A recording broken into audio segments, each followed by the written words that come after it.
안녕하세요. 대한내분비학회입니다. 대한내분비학회에서는 내 몸의 호르몬 밸런스라는 유튜브 채널을 운영하고 있습니다. 이번 시간에는 여성에 있어서 불임의 원인으로 종종 발견되는 유즙 분비 호르몬인 프롤락틴 분비 내하수체 종양에 대해서 알아보는 시간 갖도록 하겠습니다. 대한내분비학회 이사장님이신 연세의대 세브란스병원 내분비내과 이은지 교수님 모셨습니다. 안녕하세요. 안녕하세요. 네, 연세의대 내분비내과 이은지 교수입니다. 주로 제가 보는 질환이 뇌하체 질환이고 뇌하체 종양 환자를 보고 있습니다. 그래서 오늘 그에 대해서 다양한 Q&A 시간을 가져보겠습니다. 네, 우선 뇌하수체라는 단어가 굉장히 생소한 단어입니다. 어떤 기능과 역할을 하는지 말씀 부탁드립니다. 네, 뇌하수체는 우리 몸의 호르몬을 조절하는 중추기관이라고 생각하시면 되겠습니다. 그 크기는 불과 이 새끼손가락의 반토막 정도 되는 크기이고요. 그 위치하는 곳은 뇌의 정가운데 속이라고 생각을 하시면 되겠습니다. 뇌하체에 있어서는 호르몬이 6가지가 나오는데 이 6가지 호르몬은 키를 크게 한다든가 여성에게 있어서는 출산을 하고 난 다음에 수유를 가능하게 하고 또 갑상선도 조절하고 부신도 조절하고 난소를 조절해서 여성 호르몬을 만들고 배란을 유도합니다. 남성에게 있어서는 고관을 자극하여서 정자 형성을 촉진하고 남성 호르몬을 만드는 다양한 여러 가지 기능을 갖고 있습니다. 네, 뇌하수체 호르몬에 대해서 말씀을 해주셨는데요. 그중 프롤락틴 호르몬은 무엇인가요? 프롤락틴 호르몬은 한국말로는 유즙 분비 호르몬입니다. 말 그대로 여성이 아이를 갖고 출산한 다음에 수유를 하게 하는 호르몬 중에 하나입니다. 그럼 프롤락틴이 올라간 경우가 흔한가요? 굉장히 좋은 질문입니다. 이 프롤락틴이 올라가 있는 그런 환자들이 종종 내원을 하게 되는데요. 이유가 굉장히 다양합니다. 굉장히 다양한 신체적인 질환, 즉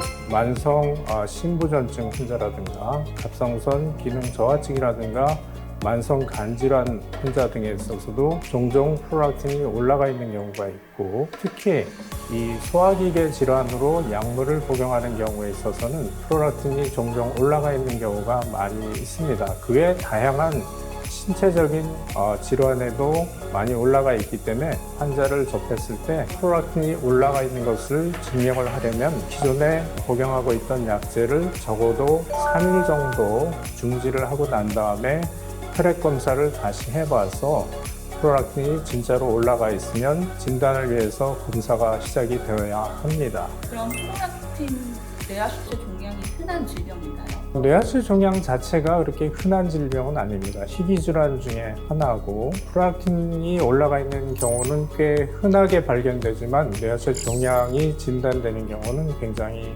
드뭅니다. 100만 명 중에 약 100여 명 정도 대한민국에서 1년에 약 1000명에서 1500명 이 프롤락틴 V 종양이 발견되고 진단되고 치료가 되고 있다고 보시면 맞겠습니다. 그럼 어떨 때 의심이 돼서 검사를 하나요? 예, 프롤락틴이 올라가게 되면은요, 뇌하체 그 호르몬의 밸런스를 일단 깨뜨립니다. 여성에게 있어서는 가장 2가지 큰 증상이 생기는데 유즙 분비 호르몬인 프롤락틴이기 때문에 유즙이 나온다든가 또는 월경이 없어진다든가 그런 경우에 일단은 병원에 내원하여서 호르몬 검사가 필요하게 되겠습니다. 그럼 종양은 어떻게 발견되나요? 여성에게 있어서는 굉장히 초기에 발견되기 때문에 대부분 그 종양의 크기가 크지 않은 경우가 많기 때문에 고해상도 3.0 테슬러 MRI 검사가 필요합니다. 그래서 3.0 테슬러 MRI를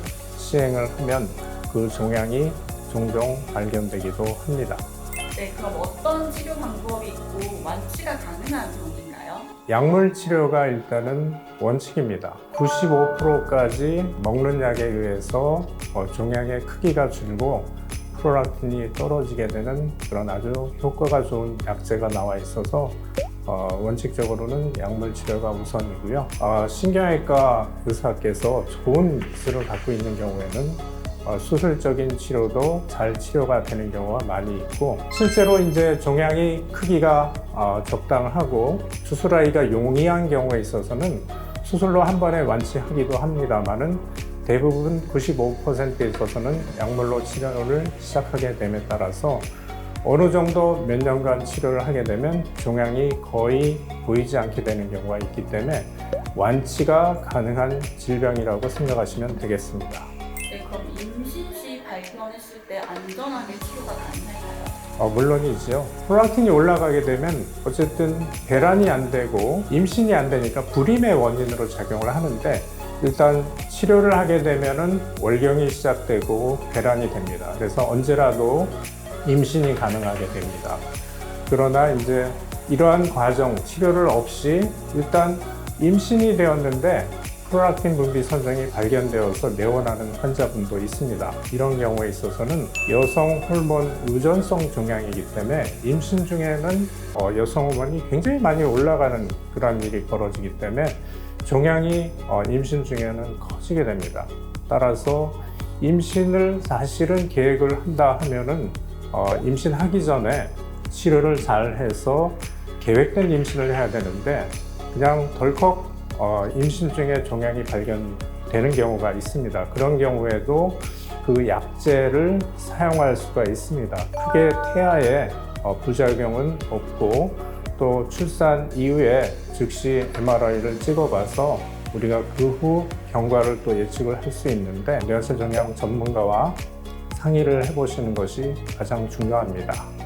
반대로 출산 수유 시에도 안전하게 치료가 가능한 거죠? 물론이죠. 출산 직후부터는 수유도 가능합니다.